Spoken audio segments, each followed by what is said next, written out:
السلام علیکم دوستو، ویڈیو پسند آئے تو مزید ویڈیوز کے لیے ہمارے چینل کو ضرور سبسکرائب کیجیے گا، شکریہ۔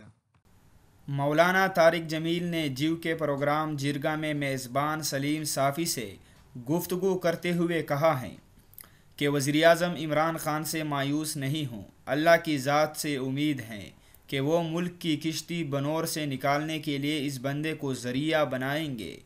میں نہ سیاسی ہوں، نہ سیاست میں آنے کا میرا کوئی ارادہ ہے۔ میرے ایک تبلیغی بیان کو سیاسی رنگ دیا گیا جس پر مجھے بہت کچھ سننا پڑا۔ میں نے یہ کہا کہ عمران خان پہلا شخص ہے جس نے مدینے کی ریاست کا نام لیا ہے، ہم اس کا ساتھ دیں۔ میں نے یہ نہیں کہا تاکہ ہم پی ٹی آئی میں شریک ہو جائیں۔ اس کا ساتھ ایسے دینا ہے کہ سچ بولے، انصاف کرے، صحیح تولے، رشوت نہ لے اور بدکاری نہ کرے۔ عمران خان کی نیت میں خلوص اور محنت میں اب بھی پر امید ہوں۔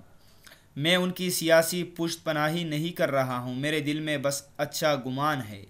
نواز شریف اور یوسف رضا گیلانی نے کبھی نہیں کہا کہ وہ پاکستان کو مدینے کی ریاست بنانا چاہتے ہیں۔ مولانا طارق جمیل کا کہنا تھا کہ اللہ کا قانون ہے، جو ملک و قوم اور معاشرہ سچ، دیانتداری اور انصاف پر قائم ہوگا، انہیں زوال نہیں آ سکتا۔ جس قوم میں جھوٹ، دھوکہ اور ظلم ہوگا اس پر کبھی عروج نہیں آ سکتا۔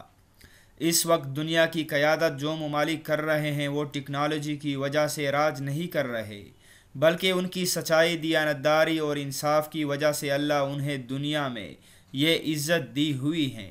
پاکستانیوں کی حضور اکرم صلی اللہ علیہ وسلم سے محبت جھوٹی نہیں، لیکن ہم ابھی اس سطح پر نہیں جہاں سچائی، دیانتداری اور انصاف آ جائے۔ ہر آدمی کو قرآن سیکھنا اور سمجھنا چاہیے۔